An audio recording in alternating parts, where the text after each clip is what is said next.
Praise the lord. ఈరోజు దేవుని వాగ్దానము, ధర్మశాస్త్రము చేత ఎవడునూ దేవుని ఎదుట నీతిమంతుడని తీర్చబడని సంగతి స్పష్టమే. ఏలయనగా నీతిమంతుడు విశ్వాస మూలముగా జీవించును. గలతీయులకు రాసిన పత్రిక 3వ అధ్యాయము 11వ వచనము. సహోదరి సహోదరులారా, ఈ వచనం విశ్వాసానికి మరియు ధర్మశాస్త్రానికి మధ్య ఉన్న తేడా గురించి తెలియజేస్తుంది. దీన్ని పూర్తిగా అర్థం చేసుకోవడానికి ఇది వ్రాయబడిన సందర్భాన్ని కూడా తెలుసుకోవాలి. గలతీయులకు వ్రాసిన పుస్తకాన్ని అపోస్తలుడైన పౌలు గలతీయ ప్రాంతంలోని సంఘాలకు రాశాడు. ఆ సమయంలో విశ్వాసి జీవితంలో ధర్మశాస్త్రం యొక్క పాత్ర గురించి ఈ సంఘాలలో వివాదం నెలకొంది. కొంతమంది యూదులు, యూదా మత నాయకులు దేవుని ముందు నీతిమంతులుగా తీర్చబడాలంటే అన్యులు యూదుల చట్టాలు మరియు ఆచారాలను, ముఖ్యంగా సున్నతిని పాటించాలని బోధించారు. దీనికి ప్రతిస్పందనగా ధర్మశాస్త్ర క్రియల ద్వారా కాకుండా విశ్వాసం ద్వారా నీతిమంతులుగా తీర్చబడడం యొక్క ప్రాముఖ్యతను పౌలు నొక్కి చెప్పాడు. పౌలు చెప్పిన మాట ప్రకారం దేవుని దృష్టిలో ఎవరు కూడా ధర్మశాస్త్రము ద్వారా నీతిమంతులుగా తీర్చబడరు.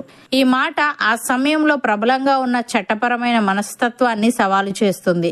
రక్షించబడాలంటే ధర్మశాస్త్రాన్ని పాటించడం ఖచ్చితమని యూదులు పట్టుబట్టారు. కానీ పౌలు అలా కాదని స్పష్టంగా చెప్పాడు.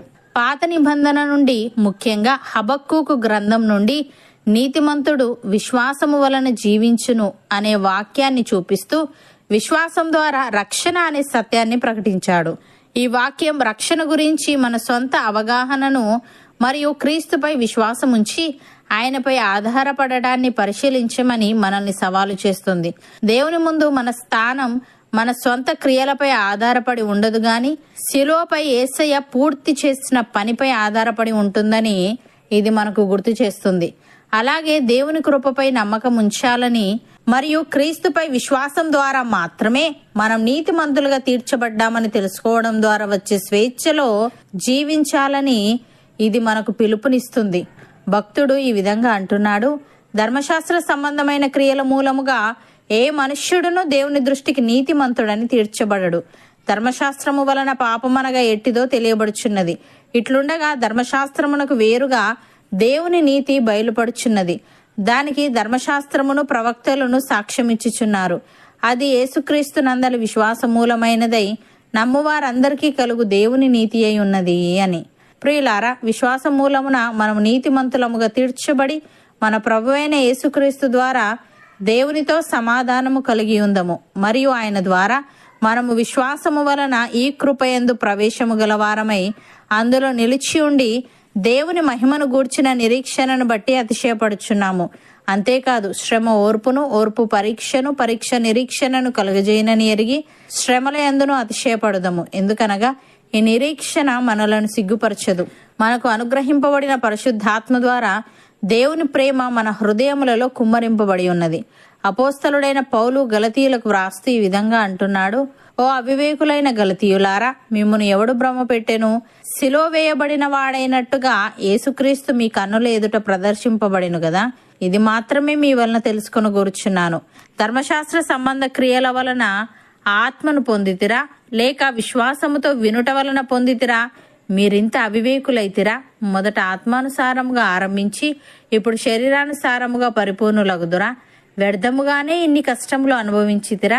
అది నిజముగా వ్యర్థమగునా? ఆత్మను మీకు అనుగ్రహించి మీలో అద్భుతములు చేయించువాడు ధర్మశాస్త్ర సంబంధ క్రియల వలన లేక విశ్వాసముతో వినుట వలన చేయించుచున్నాడు. అబ్రహాము దేవుని నమ్మెను, అది అతనికి నీతిగా ఎంచబడెను. కాబట్టి విశ్వాస సంబంధులే అబ్రహాము కుమారులని మీరు తెలుసుకొనుడి. దేవుడు విశ్వాస మూలముగా అన్యజనులను నీతిమంతులుగా తీర్చునని లేఖనము ముందుగా చూచి, నీ యందు అన్యజనులందరూ ఆశీర్వదింపబడుదురు అని అబ్రహామునకు సువార్తను ముందుగా ప్రకటించెను. కాబట్టి విశ్వాస సంబంధులే విశ్వాసము గల అబ్రహాముతో కూడా ఆశీర్వదింపబడుదురు అని. సహోదరి సహోదరులారా, క్రీస్తు మనలను స్వతంత్రులనుగా చేసి ఉన్నాడు. కాబట్టి మీరు స్థిరముగా నిలిచి మరలా దాస్యమును కాడి క్రింద చిక్కుకొనకుడి. చూడుడి, మీరు సున్నతి పొందిన ఎడల క్రీస్తు వలన మీకు ప్రయోజనం ఏమీ కలగదని పౌలను నేను మీతో చెప్పుచున్నాను. ధర్మశాస్త్రం యావత్తు ఆచరింపబద్ధుడై ఉన్నాడని సున్నతి పొందిన ప్రతి మనుష్యునికి నేను మరలా దృఢముగా చెప్పుచున్నాను. మీరు ధర్మశాస్త్రము వలన నీతిమంతులను తీర్చబడువారెవరో వారు క్రీస్తులో నుండి బొత్తిగా వేరు చేయబడి ఉన్నారు, కృపలో నుండి తొలగిపోయి ఉన్నారు. ఏలయనగా మనము విశ్వాసము గలవారమై నీతి కలుగునని నిరీక్షణ సఫలమగునని ఆత్మ ద్వారా ఎదురుచూచుచున్నాము. యేసుక్రీస్తు నందుండు వారికి సున్నతి పొందుటయందేమీ లేదు, పొందకపోవటయందేమీ లేదు గాని ప్రేమ వలన కార్యసాధకమగు విశ్వాసమే ప్రయోజనకరమగును. అవును అన్నవారు నాతో పాటు ప్రార్థనలో ఏకీభవించండి. పరిశుద్ధుడా, ప్రేమగల తండ్రి, ధర్మశాస్త్ర సంబంధమైన క్రియల మూలముగా ఏ మనుష్యుడును నీ దృష్టికి నీతిమంతుడని తీర్చబడడని, నీతిమంతుడు విశ్వాస మూలముగా జీవించునని మేము నీపై విశ్వాసముంచి నీ కృప ద్వారా నీతిమంతులుగా తీర్చబడి నీవిచ్చే స్వేచ్ఛలో జీవించాలని నీవు తెలియజేశావు. తండ్రి, నీకు స్తోత్రములు.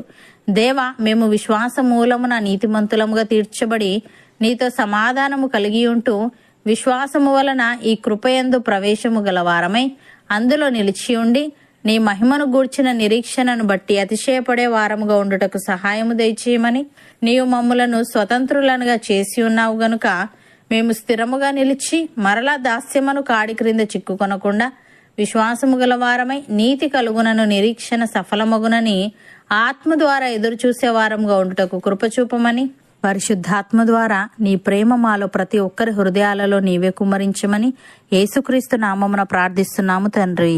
ఆమెన్.